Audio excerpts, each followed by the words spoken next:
Revise करो क्योंकि वो बहुत इंपॉर्टेंट है, इसलिए मैं एक बार फिर से लिखूंगा। हम पढ़ने जा रहे हैं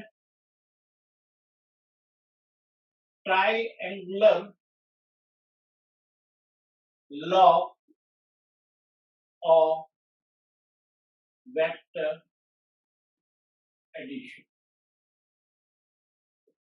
ठीक है, ये हमारा अभी हेडिंग है। कल पिछली क्लास में भी मैंने बताया था, एक बार और बता, क्योंकि ये सबसे बेसिक लॉ है। कोई भी वेक्टर क्वांटिटी है वो हर हालत में ट्राइंगुलर लॉ को फॉलो करता है, और इससे दो क्वांटिटी को, दो वेक्टर क्वांटिटी को कैसे ऐड करते हैं। So triangular law of vector addition, इसमें क्या होता है, इसमें दो क्वांटिटी को ऐड करके देखेंगे। सपोज एक वेक्टर है ये ए, ठीक है, इस डायरेक्शन में क्लियर दिख रहा है, और दूसरा वेक्टर है सपोज ये इस डायरेक्शन में B vector. Now there are two vectors A and B, ठीक। और अब हमें क्या करना है, इसको ऐड करना है। अगर स्केलर क्वांटिटी होते तो आप ए प्लस बी लिख देते, ठीक है ना, लेकिन यहाँ ऐसा नहीं लिख सकते, एक्चुअल में डायरेक्शन के हिसाब से ये ऐड होती है। तो ट्राइंगुलर लॉ कहता है कि पहले तो जो दो वेक्टर दिए हैं उसको एक ट्राइंगल की साइड्स में लाओ, और साइड्स में लाने के बाद तो पहले तो हम स्टेप 1 करेंगे, इसको हम एक ट्राइंगल की साइड में लाएंगे, बनाएंगे। तो ये ए वेक्टर है, बी को हम उठा के यहाँ शिफ्ट कर सकते, तो ये हो गया बी वेक्टर, ठीक है ना। तो हमने बी वेक्टर को उठा के उसको शिफ्ट कर दिया, जिससे अब ये ट्राइंगल की दो साइड बन गई। तो ट्राइंगुलर लॉ कहता है कि अगर ट्राइंगल की दो साइड को दो वेक्टर रिप्रेजेंट कर रहे हैं तो उसकी स्टार्टिंग पॉइंट, ट्राइंगल के स्टार्टिंग पॉइंट और एंड पॉइंट को कनेक्ट करना है। देखो ये इसको बोलते हैं हम कंटिन्यूअस वेक्टर। कैसा बोलते हैं, एक के बाद एक अगर दोनों वेक्टर साइड्स में एक ही डायरेक्शन में हो तो ये कंटिन्यूअस वेक्टर है। तो ये हमें पहले तो कंटिन्यूअस वेक्टर ढूंढना है, फिर स्टार्टिंग और एंड पॉइंट लेके उसको सीधे स्ट्रेट लाइन से जोड़ते, तो स्ट्रेट लाइन से जोड़ते ही ये पूरा ट्राइंगल बन जाता है। तो ये जो थर्ड साइड है, सपोज इट इज सी, तो जो तीसरी साइड है सी, वो इनके सम को रिप्रेजेंट करेगी, मतलब C is equals to A plus B.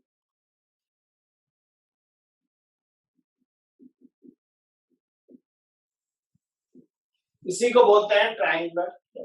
बहुत सिंपल है, बहुत कठिन या कोई हाई फाई उसमें कोई कॉन्सेप्ट नहीं है, सिंपल सी बात है। दो वेक्टर ऐड करना है तो ट्राइंगुलर लॉ कहता है उसको दो साइड में लाओ। सपोज ये दो वेक्टर है और इनको हमें ऐड करना है, तो ये वेक्टर कहीं और इस डायरेक्शन में और ये वेक्टर इस डायरेक्शन में, तो पहले तो हमें इसको लाके ट्राइंगल की दो साइड में बनाना। फिर अगर ये कंटिन्यूअस वेक्टर है, अगर ये कंटिन्यूअस वेक्टर है, इसका स्टार्टिंग और एंड पॉइंट अगर आप जोड़ देते हैं तो जो नया वेक्टर होता है यहाँ से यहाँ तक का जो नया वेक्टर डायरेक्शन, ये मैग्नीट्यूड है, ये डायरेक्शन है, ये ए और बी का एडिशन या सम दे, ठीक है ना। इसी को हम क्या बोलते हैं, ट्राइंगल लॉ।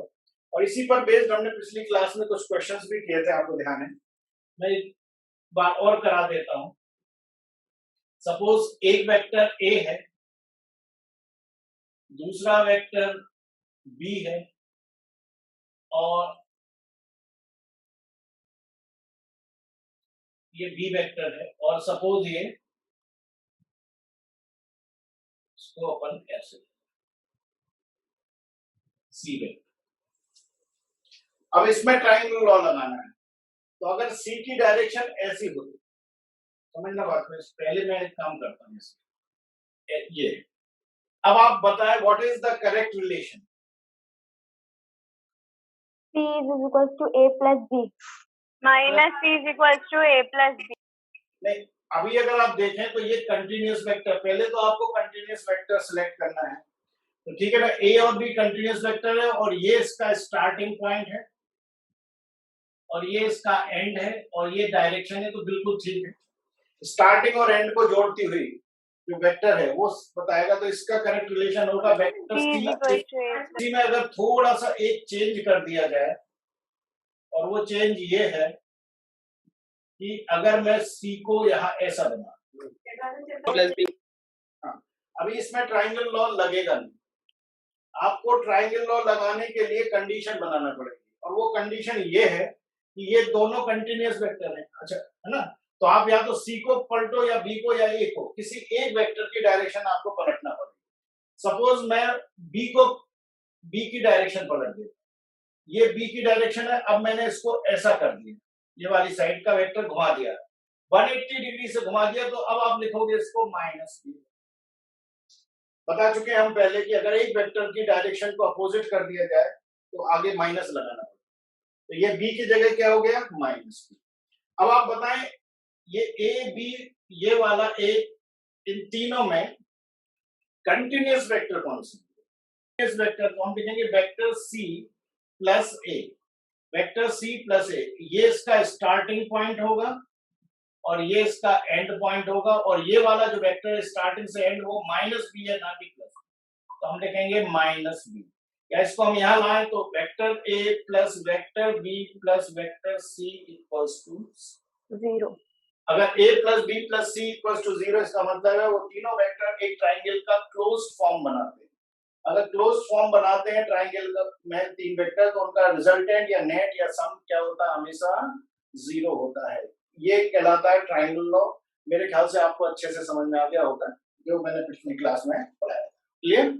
आपने दो वेक्टर को ऐड करना सीख लिया, चलिए ऐड करने का लिखने का तरीका सीख लिया, लेकिन अब हमें निकालना है कि जो ऐड करने पर जो नया वेक्टर बनता है, दो वेक्टर को ऐड करने पर जो नया वेक्टर बनता है उसका मैग्नीट्यूड और उसका डायरेक्शन क्या हो, और इसके लिए यूज करते हैं हम पैरेललोग्राम मेथड। अभी हमने ट्राइंगुलर मेथड पढ़ी थी, वेक्टर एडिशन की ट्राइंगुलर मेथड, और अब हम दूसरी जो मेथड है, सेकंड मेथड है,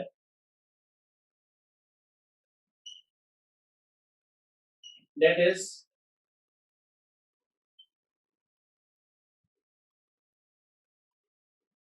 parallelogram method of vector addition। कौन सी? पैरेललोग्राम मेथड में क्या होता है, टू को initial vector A and B having angle theta are added।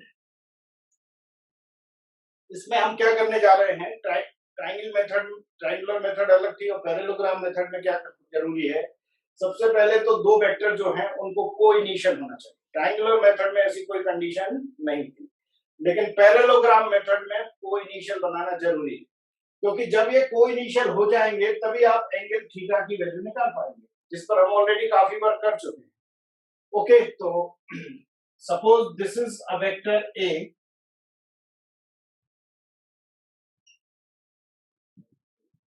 and this is a vector b, which, और ये कोइनिशियल वेक्टर है और इनका स्टार्टिंग पॉइंट कॉमन है।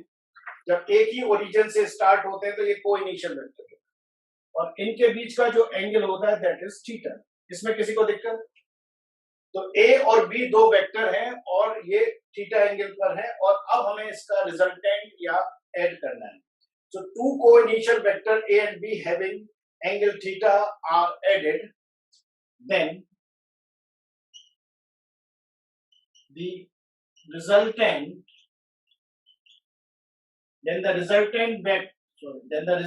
vector is sum of both vectors। तो जो रिजल्टेंट वेक्टर है वो क्या होगा, इन दोनों वेक्टर का सम होगा, इसलिए हम बोलते हैं रिजल्टेंट वेक्टर निकालना मतलब सम निकालना। दो वेक्टर का रिजल्टेंट निकालने का मतलब है, नेट निकालने का मतलब है उनको ऐड करना। क्या अब ये बात क्लियर हो गई? दोनों एक ही बात है, या आप रिजल्टेंट निकालने को बोले या उनको ऐड करने को बोले, ठीक है ना? तो ये जो है, इस कंडीशन के वेक्टर को हम पैरेललोग्राम मेथड से ऐड करने वाले हैं। कैसे करने वाले हैं ये देखना। सबसे पहले हम क्या करेंगे, पैरेललोग्राम बनाएंगे, इसके पैरेलल एक वेक्टर एज्यूम कर लेते हैं। इसको अगर हम सपोज यहां शिफ्ट करते हैं तो ये ए वेक्टर है, कोई फर्क नहीं पड़ता, आप बिल्कुल शिफ्ट कर सकते हो, बस इसका मैग्नीट्यूड और डायरेक्शन चेंज, किसी भी वेक्टर को आप कहीं भी शिफ्ट कर सकते हो, मैग्नीट्यूड डायरेक्शन चेंज नहीं होगा। पैरेललोग्राम बनाने के लिए एक साइड हमने ये पैरेलल ले ली और दूसरा इस बी से हम पैरेलल साइड्स एज्यूम करेंगे। तो अगर मैं बी को शिफ्ट करूं तो ये बी को शिफ्ट करता हूं ऐसे, ठीक है, अब बन गया एक पैरेललोग्राम। ये वाली साइड बी वेक्टर बताएगी, आप देखें क्यों, क्योंकि दोनों पैरेलल हैं, लेंथ भी सेम है। और ये वाली साइड ए को बताएगी, क्यों बताएगी, क्योंकि दोनों की पैरेलल है और लेंथ भी सेम। अब हम क्या करने वाले हैं, ये वाले एंड को जोड़ और इसको नाम दे देते हैं ए बी सी, ठीक है ना।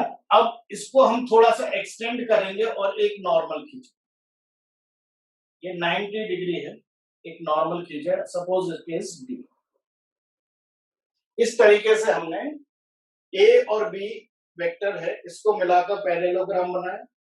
सी पॉइंट से इस ओ ए पर एक नॉर्मल खींचा, ठीक है ना। अगर आप ध्यान से देखें तो ये एंगल थीटा है, तो डेफिनेटली ये एंगल भी थीटा होगा क्यों। अब ये एंगल थीटा है, तो इस बी को इस ट्राइंगल में दो कंपोनेंट किए जा सकते। अगर एक वेक्टर बी इसके साथ है तो ये बताएं जरा, ये वाला हिस्सा कितना होगा। अगर ये बी है और ये थीटा है, तो थीटा के अलोंग हम उस हमेशा जो कंपोनेंट होता है वो होता है बी कॉस, ठीक है ना। तो मैंने यहां से बी के दो कंपोनेंट करना है, तो थीटा एंगल पर है तो ये वाला हिस्सा, ये जो दिख रहा है आपको, ये है बी कॉस थीटा, और ये परपेंडिकुलर ये वाला हिस्सा जो कि इधर जाएगा, ये वाला हिस्सा क्या होगा, ये वाला हिस्सा होगा बी साइन। ओके, तो हमने दो कंपोनेंट कर लिए, बी कॉस थीटा और बी साइन। अब हम आ रहे हैं इस ट्राइंगल में, इन ट्राइंगल ओ ओ सी डी, या in triangle O C D. अच्छा, ओसीडी ट्राइंगल से क्या होगा। अच्छा, अभी क्या आप बता सकते हैं कि इनमें से कौन सी साइड सम को बता रही, ए और बी। तो ये जो आपको दिख रहा है ना, अगर इस ट्राइंगल में आप वेक्टर नीचे यहां देख, नहीं दिख रहा है मेरे ख्याल से, नहीं। इन ट्राइंगल अभी हम लेते हैं ओ सी ए, लेंगे हम लगाएंगे ट्राइंगल लॉ, लगा के बताओ जरा, अगर ओ सी ए या ओ ए सी में, ओ ए सी में C is equal to A plus B.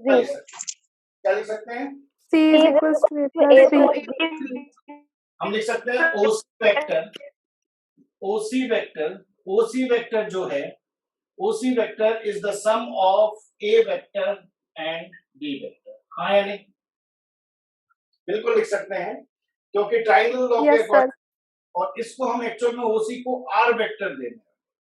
Are मतलब रिजल्टेंट, रिजल्टेंट ही सम होता है, तो आर वेक्टर रिजल्टेंट वेक्टर है, it is vector A plus B. Okay, so we can write R vector is equals to A plus B. What is R vector? Where R vector is the resultant of A and B or sum of A vector and B vector. Her terminology जो भी introduce हो रही है वो सब clear होते हैं। तो देखो, हमने अभी लगाया ट्राइंगल लॉ, जब हमने ट्राइंगल लॉ लगाया, पैरेललोग्राम में ही ट्राइंगल लॉ लगा, क्योंकि कोई भी ट्राइंगल लॉ यूनिवर्सल लॉ है, ये हर वेक्टर में हर जगह वेक्टर यूज करता है। तो ये ट्राइंगल दिखा हमें, तो यहाँ ट्राइंगल लॉ लग सकता है कि ए प्लस बी, ये दोनों वेक्टर फॉर्म में अगर ऐड करोगे तो ये वाली जो साइड है ये इसका सम बताएगी। अब हमें मैग्नीट्यूड निकालना है इस रिजल्टेंट का और डायरेक्शन निकालना है, दो हमारा टारगेट है।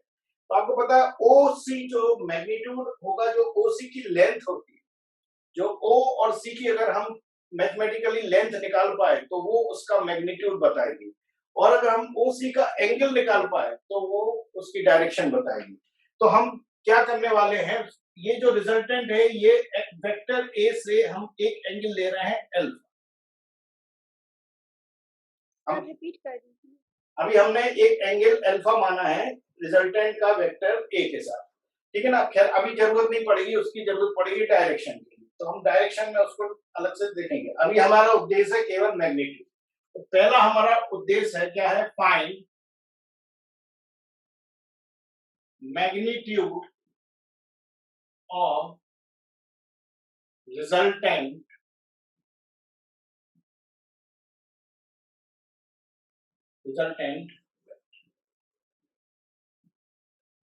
चलिए हम मैग्नीट्यूड निकालने के लिए थोड़ी सी मैथमेटिक्स लगाएंगे। हम एक ट्राइंगल लेते हैं, कौन सा ट्राइंगल लेने जा रहे हैं ध्यान से देखना। हम OAC नहीं लेने जा रहे, अब हम लेने जा रहे हैं ODC।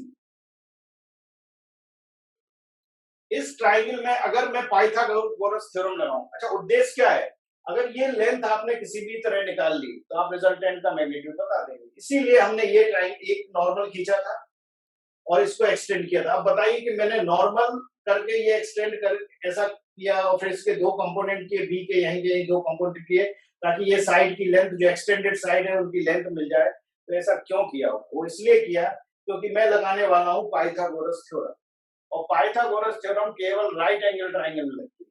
ये जो ट्राइंगल था ना OAC, इसमें नहीं लगती पाइथागोरस। तो मैंने राइट एंगल ट्राइंगल बनाने के लिए पाइथागोरस थ्योरम के लिए ये राइट एंगल ट्राइंगल बनाया। तो ट्राइंगल ODC में we want to find OC vector का मॉड, OC वेक्टर का मॉड, इसका स्क्वायर इक्वल्स टू, बताएं क्या होगा पाइथागोरस थ्योरम?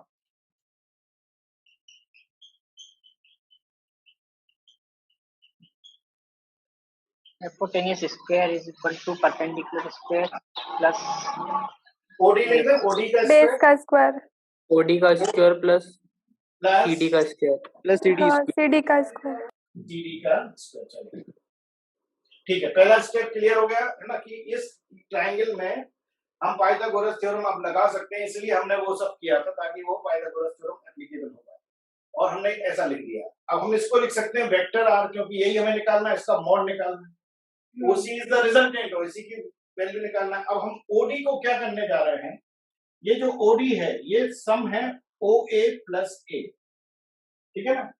तो OD को लिखेंगे हम OA vector plus AD vector का स्क्वायर और प्लस CD को एज इट इज लेंगे, ठीक है।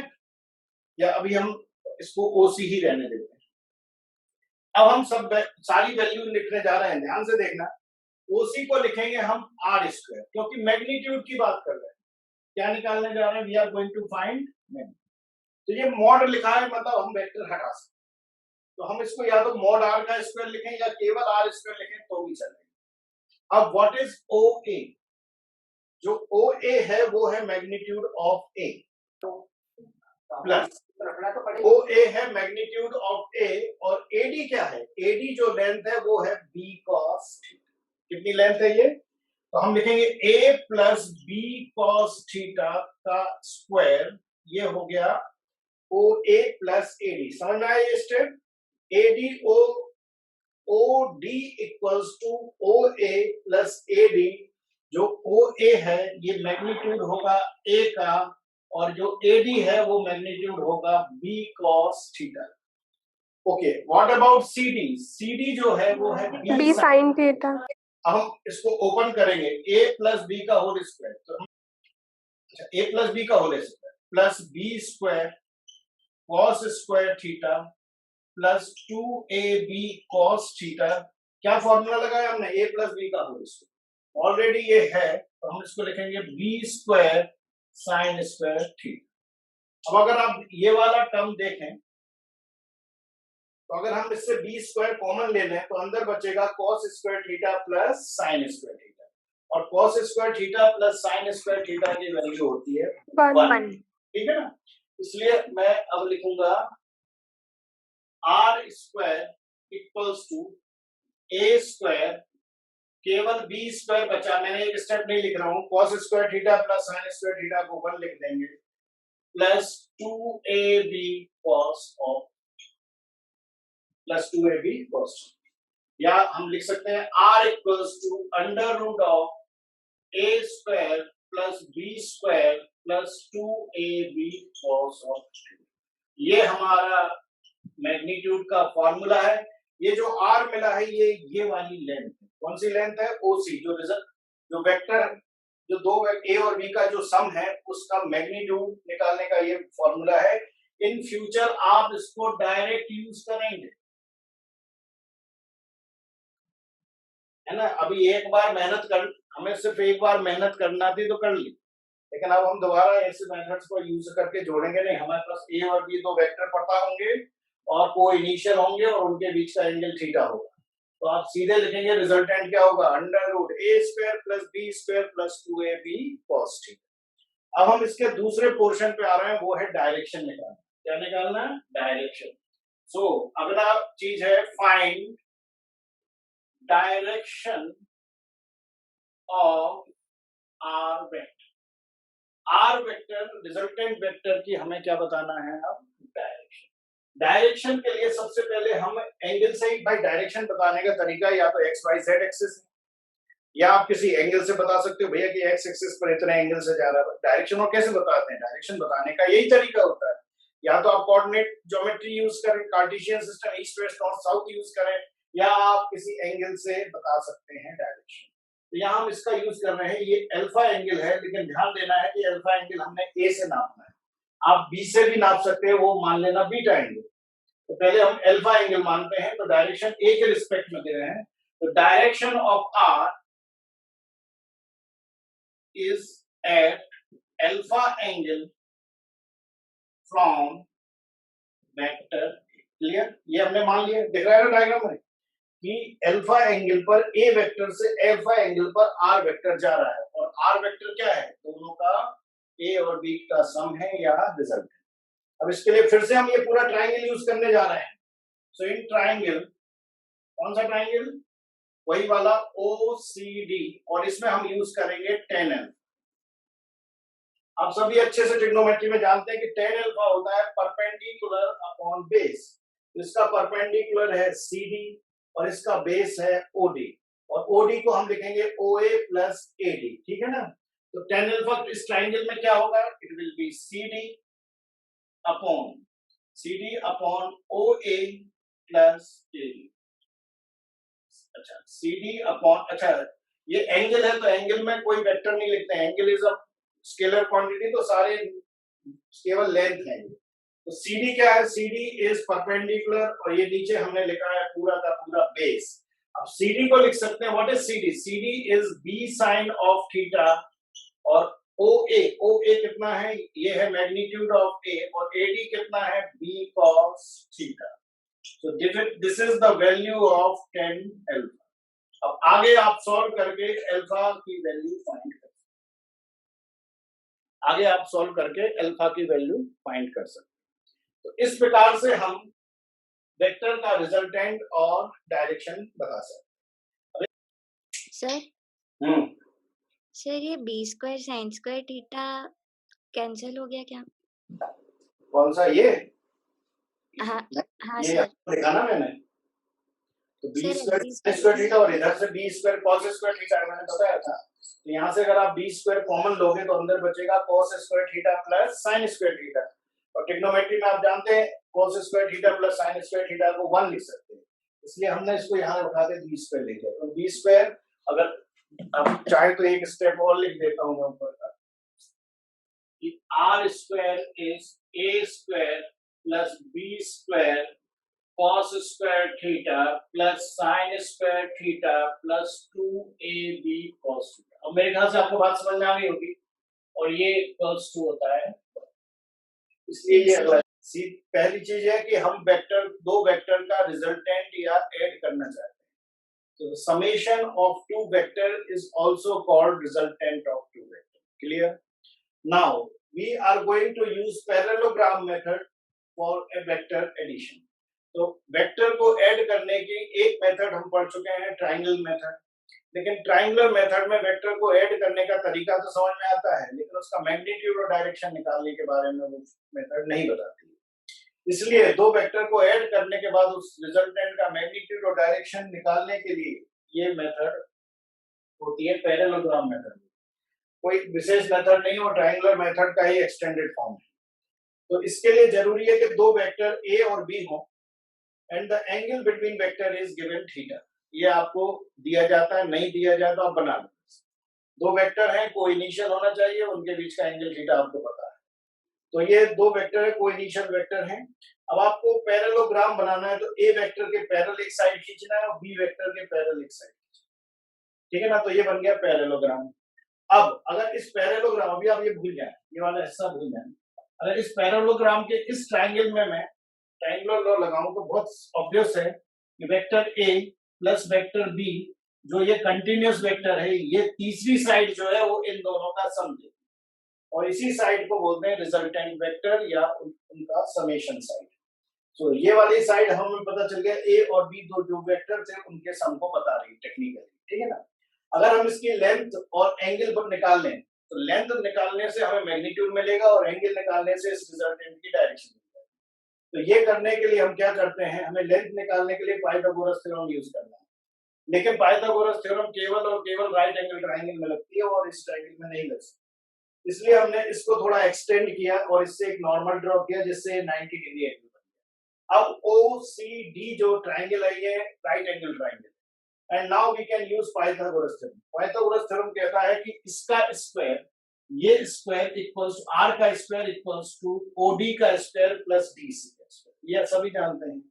अब OD को हमने लिखा है, ये वाली जो लेंथ है वो है A के बराबर, A प्लस यहाँ से B के दो कंपोनेंट किए थे, आपको बताया था कि थीटा के साथ जो भी कंपोनेंट होता है वेक्टर का वो cos थीटा वाला होता है। तो ये B है और ये थीटा है, तो इसके अब हम cos थीटा और जो नॉर्मल 90 डिग्री है ये वाला जो साइड होगी वो होगी B साइड।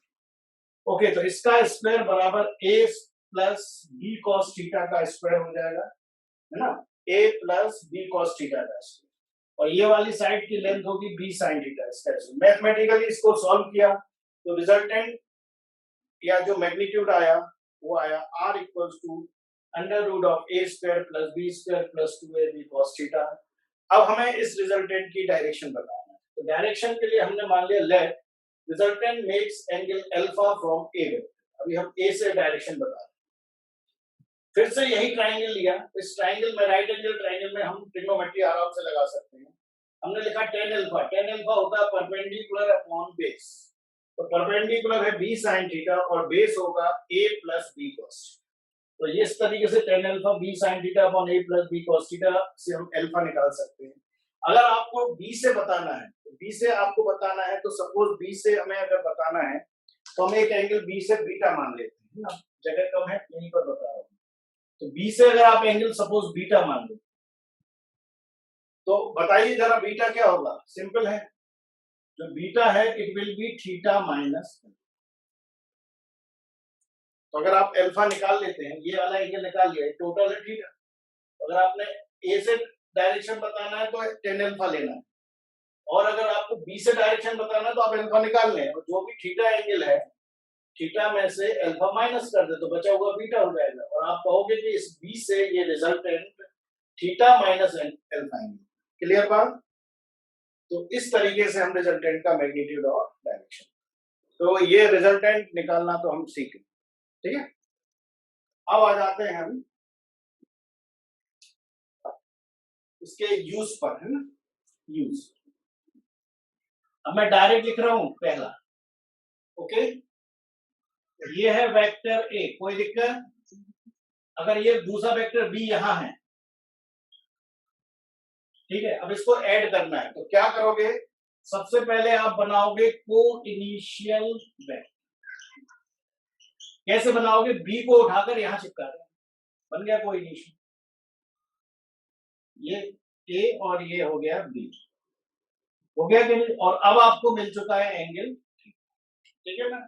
कोई भी दो वेक्टर कहीं भी हो उनको ऐड करने के लिए को इनिशियल बनाओ और जिससे हमें एंगल मिलेगा। अब हम जानते हैं इनका जो रिजल्टेंट है A और B का रिजल्टेंट इस एंगल से होते हुए कहीं जाएगा, सपोज ये है वो रिजल्टेंट,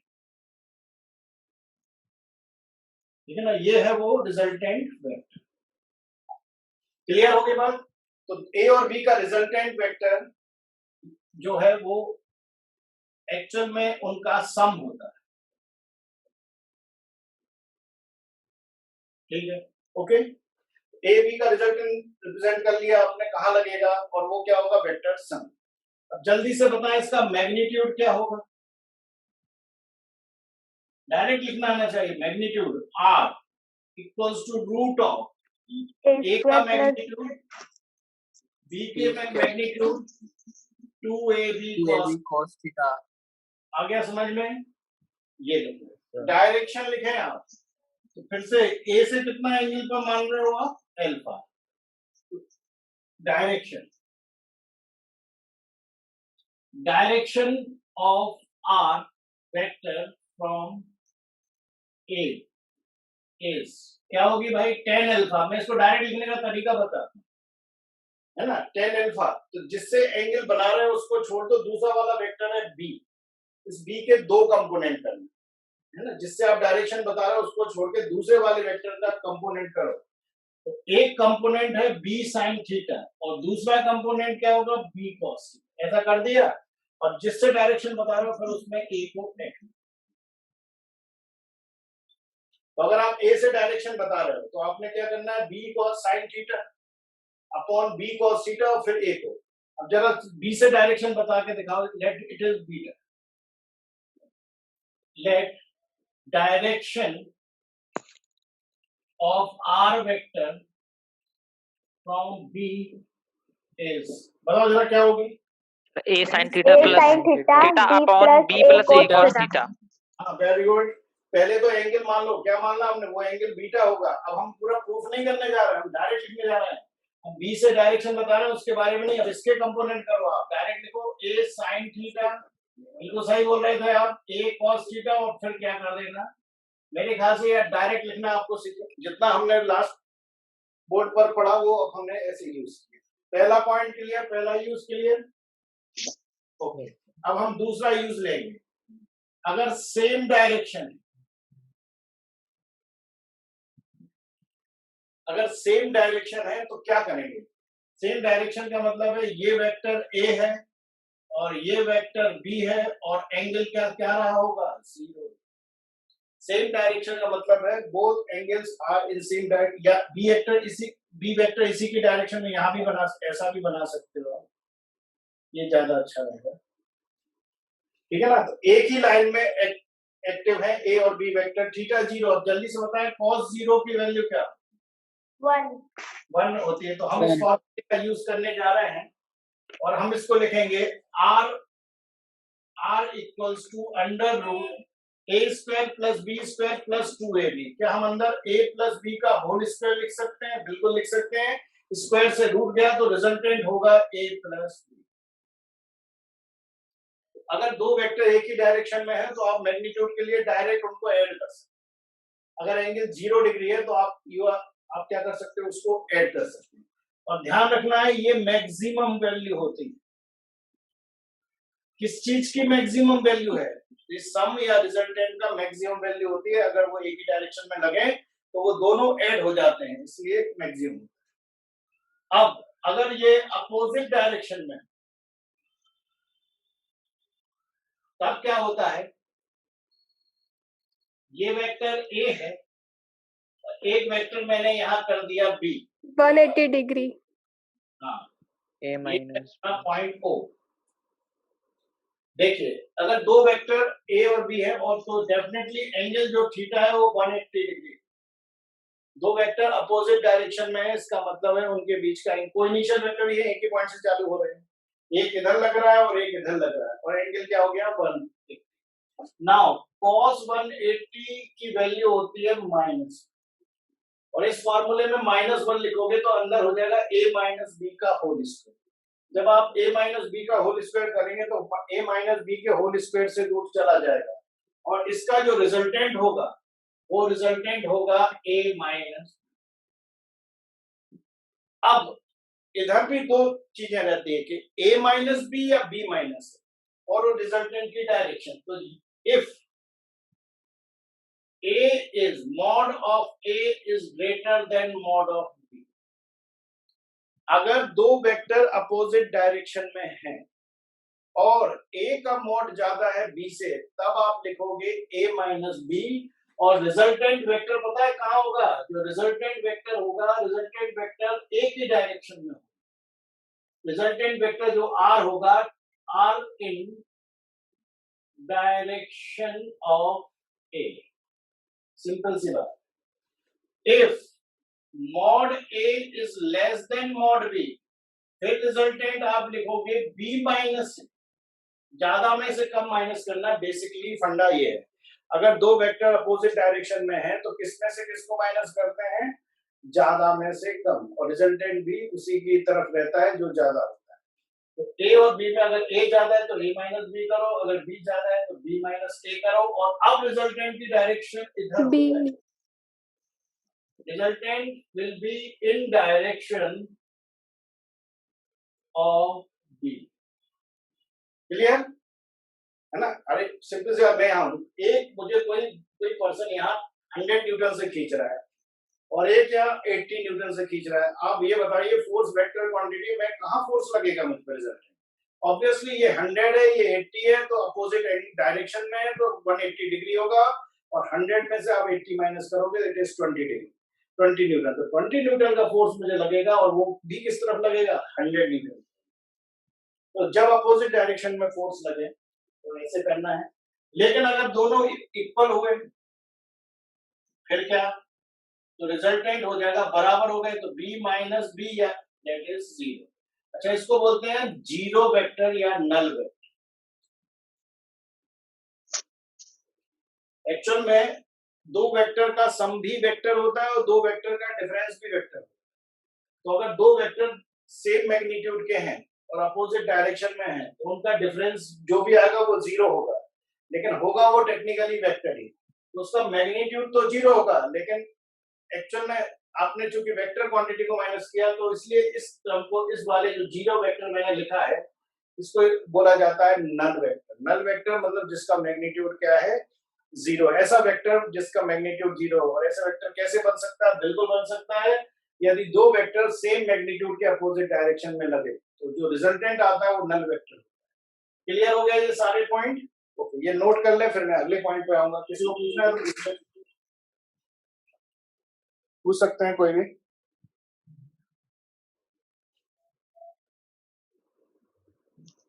पैरेललोग्राम लॉ लगाया, उसमें पहले ट्रायंगल लॉ ही लगाया, लेकिन ट्रायंगल लॉ से आप जो कर सकते हो वो केवल वेक्टर के बारे में बताते हो कि भैया ये ए और बी दो वेक्टर है, इसका रिजल्टेंट वेक्टर होगा और वो इस डायरेक्शन में, लेकिन उसका कैलकुलेशन नहीं कर सकते आप ट्रायंगल लॉ से, क्योंकि ट्रायंगल लॉ से आप केवल वेक्टर को सम करके आप डायग्राम से बता सकते हो, लेकिन उसके मैग्नीट्यूड और डायरेक्शन के बारे में नहीं बता सकते। इसलिए हमने मैग्नीट्यूड और डायरेक्शन को निकालने के लिए ये आगे की मैथमेटिक्स लगाई और पैरेललोग्राम मेथड का यूज किया। आगे बात समझ में? तो ट्रायंगल लॉ आपको केवल डायग्राम से बताने के लिए काम आए, मैग्नीट्यूड निकालने के लिए वहां उसमें कुछ भी नहीं है। उसका एक्सटेंडेड फॉर्म ये है जो हम पढ़ रहे हैं। अब हम मैग्नीट्यूड और डायरेक्शन बता सकते हैं उसकी रिजल्टेंट।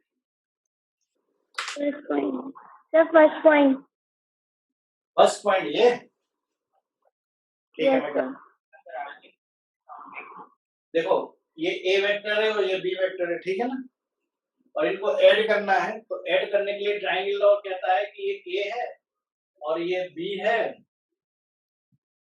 ना, और तीसरी साइड आप बना दो तो ये हो जाएगा रिजल्टेंट वेक्टर, जो कि देगा ए प्लस बी। कोई दिक्कत इसमें? तो मैथमेटिकली ट्रायंगल लॉ कहता है कि ये जो आपने जो नया जो डायग्राम में ये नया वेक्टर जो आया है, ये इसकी अगर तुम डायरेक्शन निकालोगे, डायरेक्शन निकाल दोगे तो तुमको रिजल्टेंट की डायरेक्शन मिलेगी। अगर तुम ये लेंथ निकालोगे तो आपको मैग्नीट्यूड मिल जाएगा, और ट्रायंगल लॉ इतना कह के खत्म हो जाता है। अब ये निकालने के लिए आपको ट्रायंगल लॉ बेसिक जो लॉ है उसके आगे फिर मैथमेटिक्स लगाना पड़ेगा। ऐसे तो आप इसका मैग्नीट्यूड निकाल नहीं सकते, क्योंकि ये जो ट्रायंगल है ये इस समय राइट एंगल ट्रायंगल नहीं है।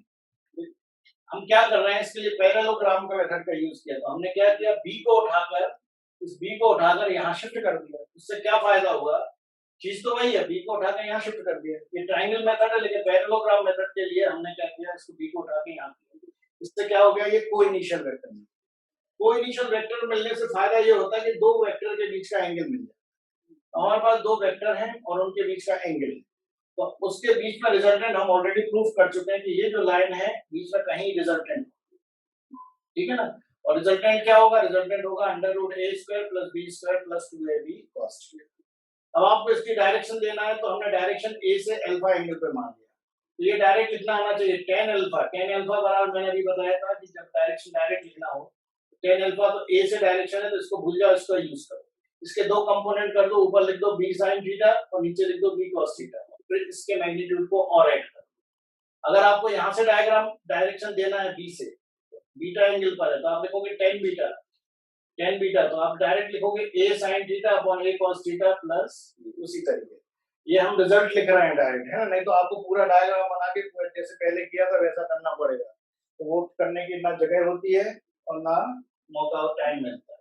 तो जो हमने पढ़ा उसका यूज करके हमें ये डायरेक्ट। फिर मैंने आपको बताया कि अगर सपोज ए और बी एक ही थीटा एंगल है, जो है वो 0 एंगल है, तो 0 डिग्री का मतलब होता है दोनों अगर वेक्टर एक ही डायरेक्शन लगे तो क्या होगा। तो हमें रिजल्ट अब याद हो गया, दो वेक्टर एक ही डायरेक्शन लगे तो हमने प्रूव करके देख लिया, वो डायरेक्ट ऐड कर देते हैं, तो ये a प्लस बी हो जाता है और ये मैक्सिमम वैल्यू होती है।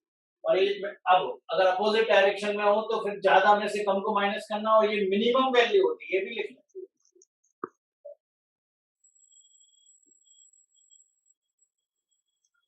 तो बताओ दो वेक्टर का रिजल्टेंट मैक्सिमम कब हो सकता है, जब वो एक ही डायरेक्शन में हो और एंगल 0 डिग्री। और दो वेक्टर का मिनिमम रिजल्टेंट कब हो सकता है, जब वो अपोजिट हो, जब वो अपोजिट डायरेक्शन में, तब उनका मिनिमम होता है ना। और रिजल्टेंट इसके और मैक्सिमम और मिनिमम के बीच कुछ भी हो सकता है, इट डिपेंड्स अपॉन एंगल। इस पे डिपेंडेंट है। अभी तो अपन ने दो एंगल देखे, मैं और एंगल आपको बताने जा रहा हूं। देखें, if two vectors are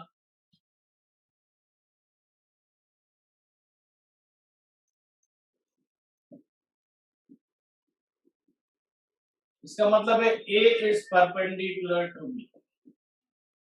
okay, अब एक और एंगल हम देख रहे हैं कि two vectors are perpendicular to each other. तो पहले तो आप डायग्राम से बताओ परपेंडिकुलर वेक्टर कैसे बनेगा। ये होगा ना A और ये वाला होगा B, क्या ये कोइनिशियल है? बिल्कुल है। और एंगल कितना है? क्लियर है, 90 डिग्री। अच्छा, दो वेक्टर अगर परपेंडिकुलर है तो इसमें नॉर्मली पैरेललोग्राम मेथड लग के आप रिजल्टेंट निकाल सकते हो। बताएंगे जरा रिजल्टेंट कहाँ आएगा? रिजल्टेंट आएगा यहाँ पे। This will be the resultant और cos 90 की वैल्यू थीटा 90, तो cos 90 की वैल्यू क्या होती है? cos 90 की वैल्यू होती है 0। तो रिजल्टेंट होगा under root of a square plus b, क्योंकि under root a square plus b square plus 2ab cos 90। हम लिख चुके हैं कि cos 90 0 होता है, इसलिए ये रिजल्टेंट होता है। और a और b के बीच में से जाएगा under root a square plus b square का रिजल्टेंट। डायरेक्शन बताने के लिए फिर से अल्फा एंगल लेंगे। So direction of r from a vector, ये ध्यान रखना, आप इससे डायरेक्शन बता रहे हो, किसी का रेफरेंस तो लेना पड़ेगा कि इस डायरेक्शन कितने एंगल पर इस वेक्टर से। तो हम लिखने जा रहे हैं tan अल्फा। याद करो क्या लिखते थे? b sin थीटा, थीटा की जगह 90 upon b cos cos 90 plus a, और sin 90 वैल्यू होती है 1, तो ये बचा b अपॉन a। तो alpha equals to tan inverse b upon. अगर 90 डिग्री पर दो वेक्टर हो तो उनका रिजल्टेंट ये होता है और उसकी डायरेक्शन होती है under root tan inverse b upon a। Clear हो गई बात? 90 डिग्री के लिए ये बात क्लियर हो गई। अब हम एक रिजल्ट लिख सकते हैं कि r मैक्सिमम कितना होता है, जल्दी बताएं? a प्लस b का मॉड, यही होता है ना। अरे दो वेक्टर है तो उनका r हाँ मैक्सिमम सर, है ना, इसको yes sir. Yes, sir. a plus B लिख दो, ज्यादा यही है ना मैक्सिमम। अच्छा, और मिनिमम कितना हो सकता है भाई? a minus B, A minus B. a minus b, A minus B. a plus B maximum और a प्लस बी मिनिमम। इसका मतलब r नेट जो है वो इससे तो क्या होगा, r जो नेट है वो इससे, ये मैक्सिमम वैल्यू है तो ये ऐसा साइन लगेगा और ये ऐसा साइन लगेगा। क्या आप इस रिजल्ट को समझ गए क्या लिखा है? आप जो भी रिजल्टेंट निकालते हैं दो वेक्टर, उसकी maximum value a plus B होती है और मिनिमम वैल्यू क्या होती है a माइनस बी, है ना? तो ये r जो है ये सबसे ज्यादा या इसके बराबर, ये कम है, इसके बीच में होता है या इसके बराबर होता है। It depends upon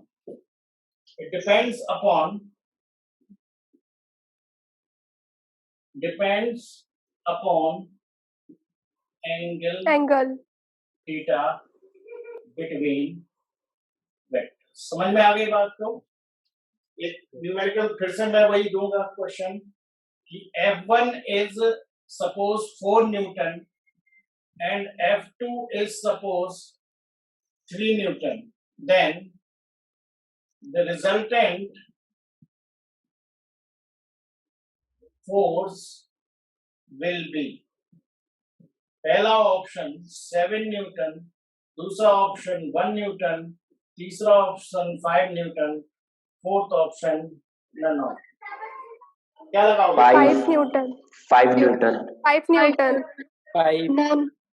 5 Newton. क्यों 5 न्यूटन क्यों? एंगल तो बताओ। None. तो none क्योंकि आंसर नहीं है।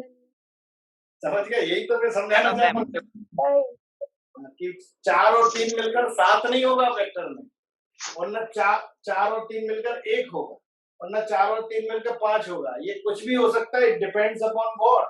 Angle. मैंने इस क्वेश्चन में कहीं भी एंगल नहीं बताया। मैंने ये नहीं कहा कि दोनों सेम डायरेक्शन में, अगर दोनों सेम डायरेक्शन में होंगे तो 7 न्यूटन लगाओगे आप आंसर। अगर दोनों अपोजिट है तो आप अपोजिट होंगे तो बताओ कितना होगा अपोजिट होने पर, जल्दी बताएं। 1 Newton. A minus B. देखें, मैक्सिमम जो फोर्स है वो होगा 4 प्लस 3 मतलब 7 न्यूटन, और मिनिमम फोर्स होगा 4 माइनस 3 मतलब 1 न्यूटन। और किसकी डायरेक्शन होगी? 4 वाले की डायरेक्शन होगी, है ना? इसका मतलब है जो नेट फोर्स है वो इसके और इसके बीच में कुछ भी हो सकता है। मतलब 7 न्यूटन हो सकता है, 6 भी हो सकता है, 5 भी हो सकता है, 1 भी हो सकता है। क्या 0.5 हो सकता है? क्या इन दोनों का रिजल्टेंट 0.5 न्यूटन हो सकता है? नहीं हो सकता No sir. No sir. होना चाहिए कि मिनिमम है, मिनिमम 1 ही है। एक से कम आप कुछ भी कर लें, आप मिनिमम फोर्स निकालना है, अपोजिट लगाओगे और कोई एंगल लोगे ना तो बढ़ने लगता है।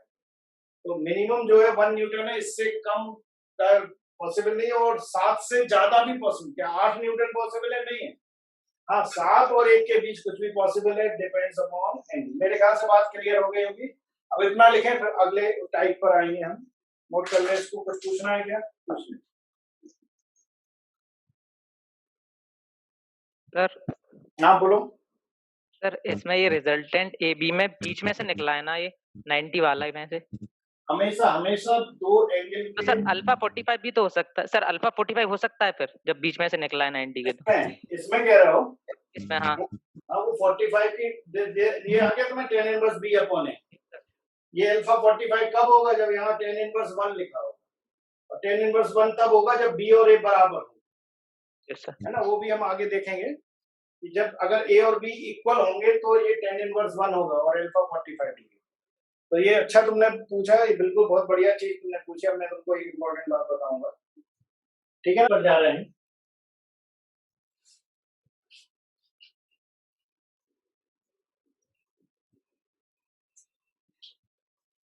अगला टाइप ये है कि आपको रिजल्टेंट निकालना है और दोनों जो वेक्टर है उनके मैग्नीट्यूड सेम।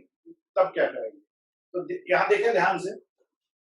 टाइप ये है कि 2, अच्छा अब हम वेक्टर को, क्यों ना हम ए और बी वेक्टर को फोर्स ले, तो दोनों फोर्स सेम हो जाएंगे। तो 2 force F1 and F2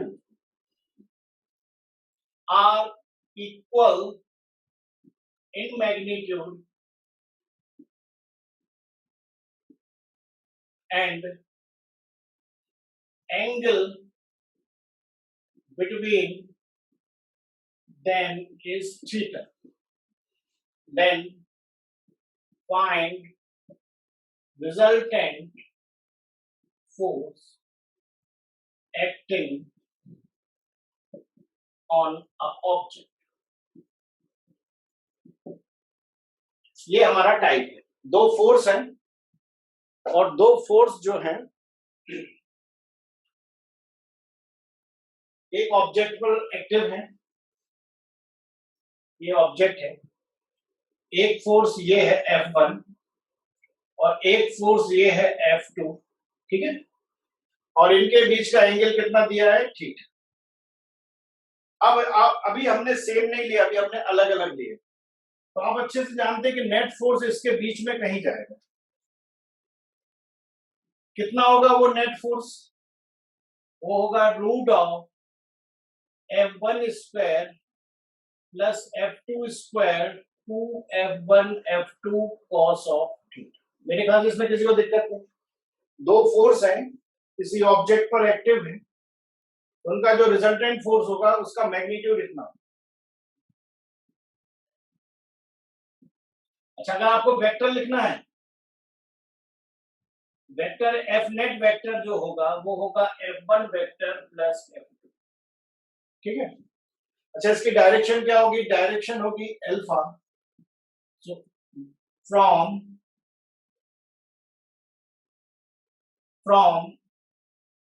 F1 vector क्या होगी डायरेक्शन, बताओ?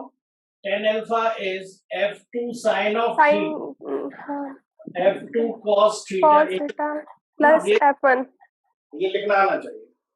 अच्छा, अब बताओ आप फ्रॉम F2 क्या होगा, तो हम ये एंगल बीटा ले लें, F2 के फ्रॉम F2 वेक्टर डायरेक्शन होगी tan beta F1 sin theta by F1 plus cos F2। theta plus F2। देखो, अगर तुम ये डायरेक्ट लिखना नहीं सीख पाओगे तो आपको बहुत बड़ा इसका प्रोसेस है, पूरा डायग्राम बना के और ट्रायंगल बना के उसमें सब है ना करना पड़ता है, तो इसलिए हमें रिजल्ट का डायरेक्ट यूज करना। अब मैं यहाँ एक इम्पोर्टेंट पॉइंट बताने जा रहा हूँ, इसलिए मैंने ये कि अल्फा और बीटा में कौन जाता है। तो इफ अल्फा, जो अल्फा है इज ग्रेटर देन बीटा, ये कब होगा? अल्फा लेस देन बीटा कब होगा? और अल्फा इक्वल्स टू बीटा कब?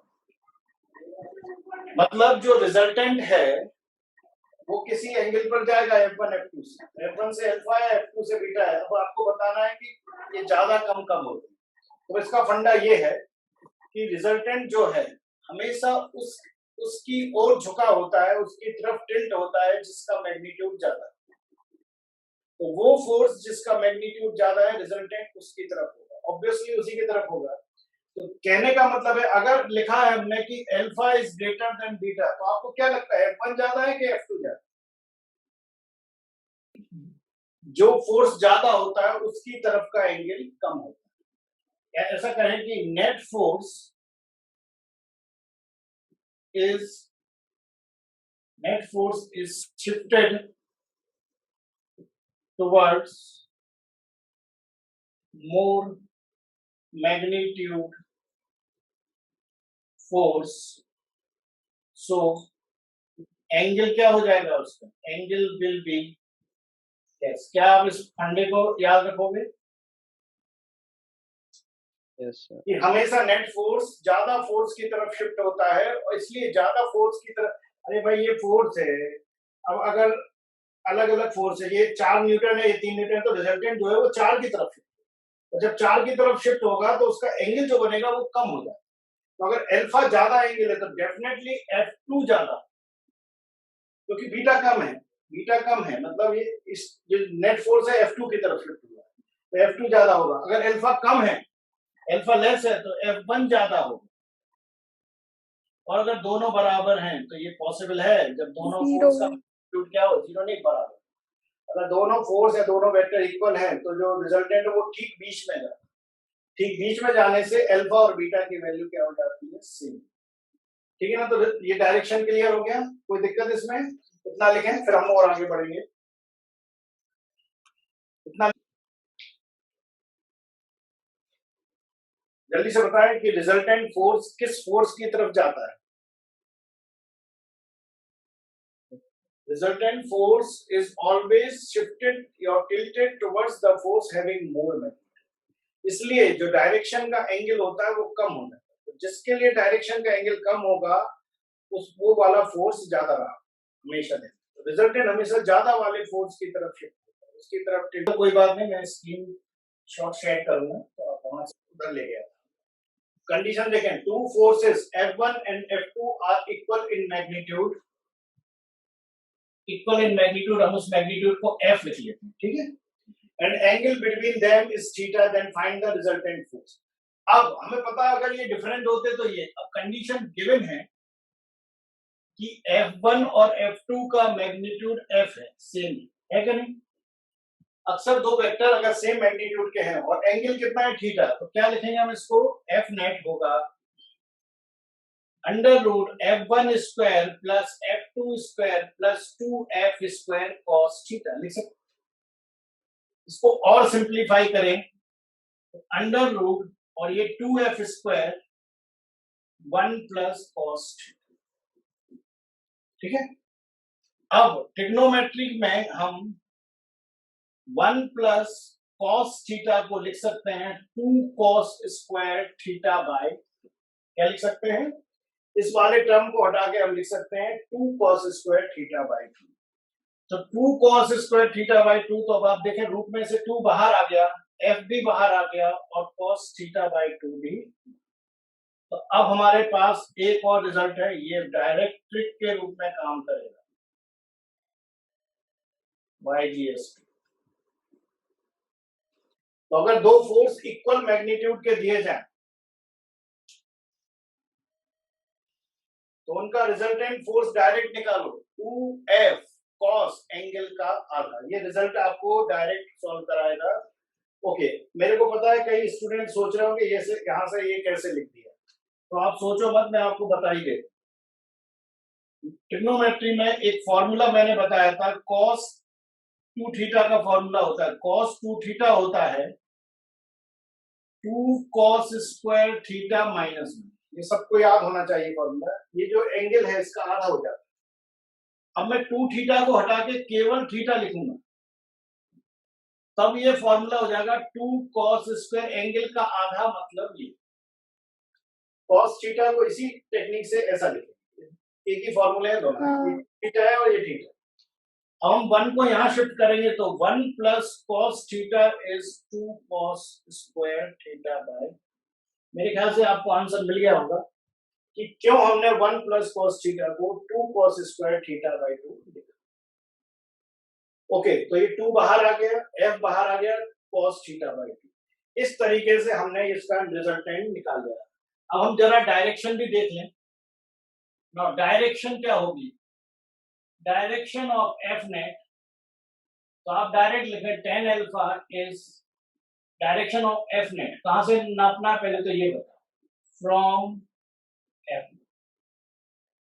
तो tan alpha is F2 sin 90, sorry F2 sin theta upon क्या होगा बताओ, F2 cos theta plus F।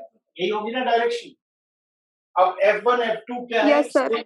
तो हम इसको सेम कर दिए, है ना। तो tan अल्फा इक्वल्स टू हो जाएगा, F से F चला गया तो ऊपर बचा sin थीटा और नीचे बचा 1 प्लस cos। क्योंकि फोर्स सेम है तो कॉमन लेके ऊपर नीचे न्यूमरेटर डिनोमिनेटर से कैंसिल हो, वहां 1 बचेगा तो 1 प्लस cos थीटा लिख दिया, समझ गए ना। वहां 1 बचा तो 1 प्लस cos थीटा। तो आगे भी आप सॉल्व कर सकते हो लेकिन जरूरत नहीं है। तो क्या आप मैग्नीट्यूड क्लियर हो गया, डायरेक्शन क्लियर हो गई, कब, जब फोर्स में।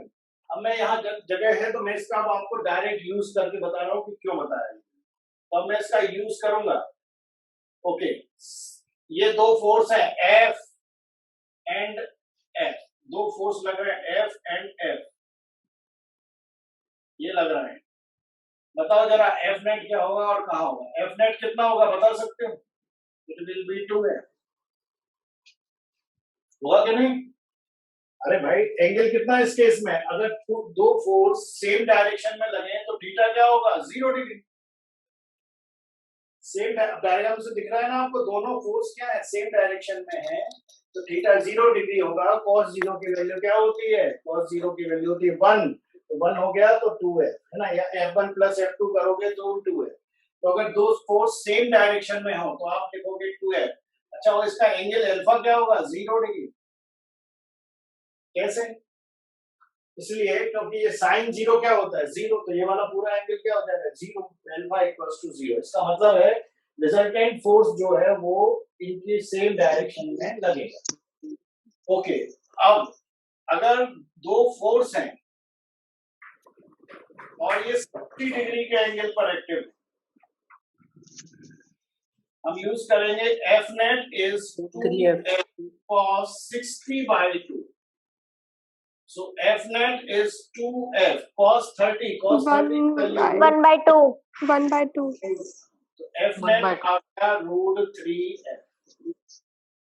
अच्छा, अल्फा क्या होगा, अल्फा होगा 10 अल्फा इक्वल्स टू, आप यहाँ लिखे हैं 60 डिग्री, क्या लिखे हैं 60 डिग्री, तो सॉल्व करने की जरूरत नहीं है। 3/2। हाँ, अगर ये सेम होता है ना, ये सेम होता है तो एंगल जो रिजल्टेंट है ना वो ठीक बीच में जाता है। F net कहाँ जाता है, F net ठीक बीच में, तो अल्फा बराबर मैं डायरेक्ट लिखने जा रहा हूँ, कितना होगा 30 डिग्री। ठीक है ना। ओके, तीसरा एंगल लिख रहा है, यहाँ पर लिखूंगा तो ये देखो, ये एक फोर्स यहाँ लग रहा है, एक फोर्स यहाँ लग रहा है, बताओ जरा एंगल कितना दिख रहा है, 90 डिग्री। हाँ, वही फॉर्मूला लगाएंगे हम, F net 2F cos 90 by 2, 2F cos 90 by 2, ये हो गया 45 डिग्री, cos 45 होता है 1 by √2, 1 by √2। हाँ, तो √2 से 2 ऊपर का चला गया तो √2F होगा, कितना होगा, और अल्फा इस केस में कितना होगा 45 डिग्री। 45 डिग्री दिख रहा है यहाँ तक तो ओके। तो मेरे ख्याल से ये फॉर्मूले का इंपॉर्टेंस समझ में आया होगा। जब दो फोर्स इक्वल हों और थीटा एंगल पर एक्टिव हो तो रिजल्टेंट ऐसे निकालना चाहिए, अगर तुम ऐसे नहीं निकालोगे तो पूरी मैथमेटिक्स लगाना पड़ेगी। ये फॉर्मूला लगाओगे, फिर F1 F2 को इक्वल करोगे, फिर ये वाली ट्रिग्नोमेट्री लगाओगे और फाइनली यहाँ पहुंचोगे। तो ये स्टेप गायब करके सीधे यहाँ जंप करो, 2F cos थीटा by 2, जहाँ F क्या है, वेक्टर क्वांटिटी, एंगल का हाफ हो जाता है, इससे आप रिजल्टेंट निकाल सकते हो। और एंगल जो अल्फा होता है जनरली, वो अल्फा आगे चल के मैं आपको बता दूं, अल्फा जो प्रूफ होगा वो थीटा by 2 प्रूफ होगा। क्या प्रूफ होता है, हमेशा जो अगर दो फोर्स इक्वल हैं तो जो रिजल्टेंट की डायरेक्शन है वो हाफ एंगल बीच में जाती है। और एंगल बढ़ाते हैं, अब आप अगर थीटा 120 डिग्री तो सबसे पहले तो 120 डिग्री एंगल का आप डायग्राम बनाओ ढंग से। ये फोर्स F होगा और दूसरा फोर्स यहाँ पे होगा, और ये एंगल जो है वो है 120। ये हो गया थीटा 120 डिग्री का मतलब ये डायग्राम, ये ऑब्जेक्ट। अच्छा, रिजल्टेंट कहाँ जाएगा, रिजल्टेंट यहाँ बीच में, ठीक बीच में जाएगा, ये F net।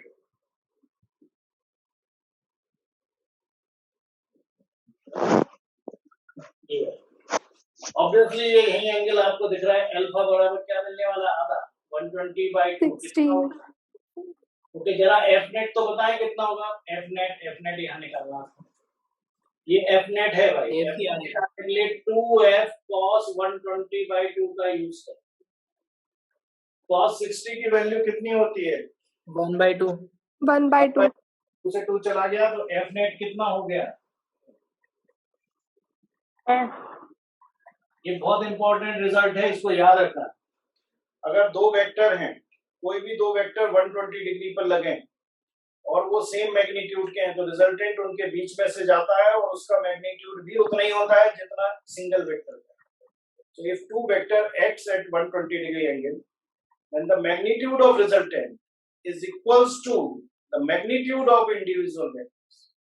जैसे ये सपोज ये 10 न्यूटन है और ये भी 10 न्यूटन है और 10 और 10 मिलकर 120 डिग्री पर लग रहे हैं, और हमें पता है कि कितना होगा रिजल्टेंट, इसका रिजल्टेंट 10 और 10 120 पे, तो निश्चित रूप से रिजल्टेंट भी 10 है। चाहो तो आप पूरे फॉर्मूले से सॉल्व कर सकते हो, ठीक है ना, और 10 आएगा और वो 60 डिग्री के एंगल पर लगता है। क्लियर है बात को। तो ये एकमात्र ऐसी कंडीशन है जब रिजल्टेंट जो है, जो नेट फोर्स है वो इंडिविजुअल फोर्स के इक्वल है। कितने एंगल पर होता है ये 120। ओके, अब एक और एंगल ले लेते हैं 180 डिग्री, जो पहले भी हम कर चुके हैं। ये एफ है और ये एफ है, और एंगल आपको क्लियर दिख गया होगा 180 डिग्री। तो आप जानते हैं एफ नेट क्या होगा, 2f cos 180/2, टेक्निकली आ जाना चाहिए। तो गेट cos 90 की वैल्यू क्या होती है 0, इसलिए एफ नेट क्या हो गया 0 या नल वेक्टर बोलते हैं। क्लियर? तो अगर दो इक्वल फोर्स हैं ऑपोजिट डायरेक्शन में लगे तो उनका रिजल्टेंट हमेशा क्या होता है, इस तरीके से आप इसको लिखें।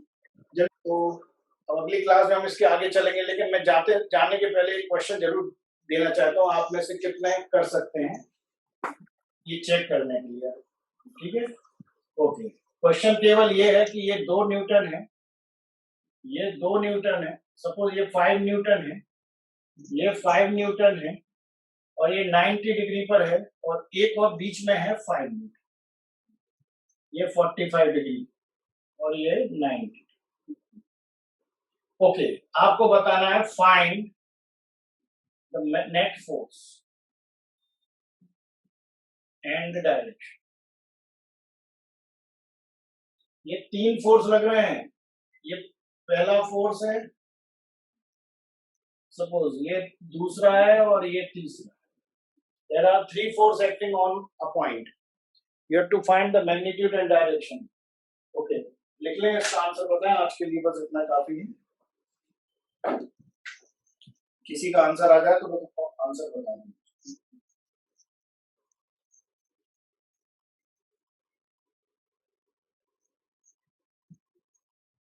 Ten newton. गलत। Sir why. बोलते जाओ, मैं सुन रहा हूँ आंसर। और ओपन का मैग्नीट्यूड 5 न्यूटन। रॉन्ग, एग्जैक्ट 5 नहीं है।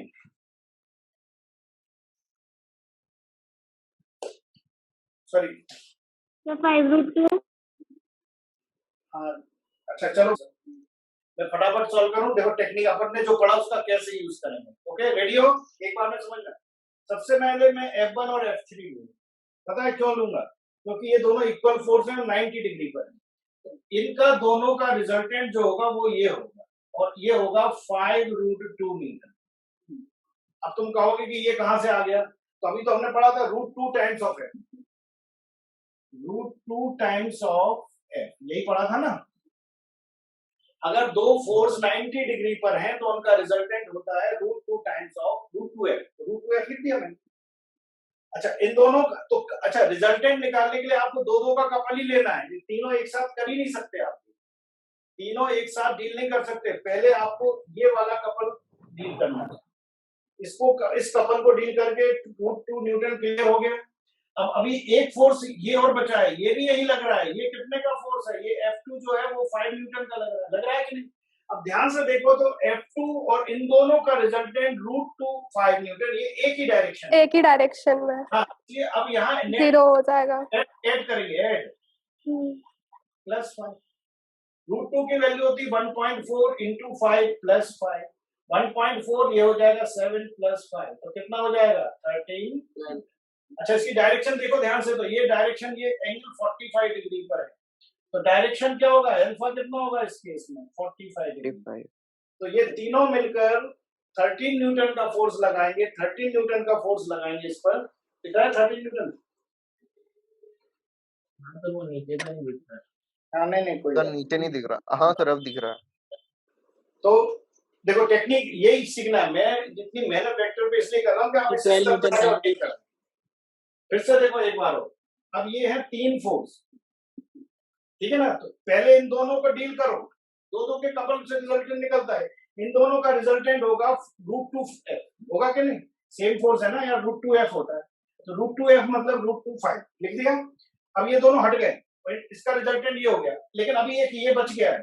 अब ये दोनों फोर्स एक ही डायरेक्शन में, तो एक ही डायरेक्शन में तो सीधे ऐड कर दिया जाता है। फिर हमने √2 5 और 5 न्यूटन को ऐड कर दिया, बस इसको सॉल्व कर लिया तो 30 न्यूटन आ गया। तो नेट फोर्स जो होगा वो इधर जाएगा और इसकी वैल्यू होगी 45 डिग्री। मेरे ख्याल से बात क्लियर है? √2 5 क्यों होगा बता दीजिए प्लीज। अरे यार, अभी पूरे 1 घंटे से हम यही तो पढ़ रहे हैं कि √2f कब होता है फोर्स, कहाँ है लिखा, मैं यहाँ पे लिखा, ये लिखा है कि जब दो फोर्स 90 डिग्री पर लगे तो रिजल्टेंट फोर्स इस फॉर्मूले के अकॉर्डिंग √2f होता है। अरे हाँ हाँ ठीक है सर, आ गया। 5 न्यूटन और 5 न्यूटन का 90 डिग्री एंगल होने का रिजल्टेंट कितना होगा, रिजल्टेंट होगा √2f, मतलब √2 into 5 या 5√2 ऐसा लिख लो। अब इन दोनों का रिजल्टेंट ये, अब एक और बच गया। अब इस कपल को डील करो, इस कपल को डील करोगे तो ये दोनों एक ही डायरेक्शन में है, तो सीधे इनको उठा के ऐड कर देना है। अब हमें बार बार वो फॉर्मूले लगाने की जरूरत नहीं है, रिजल्ट्स का यूज करना है। तो आज के लिए काफी है, फिर मिलते हैं हम, कब मिलते हैं हम, परसों।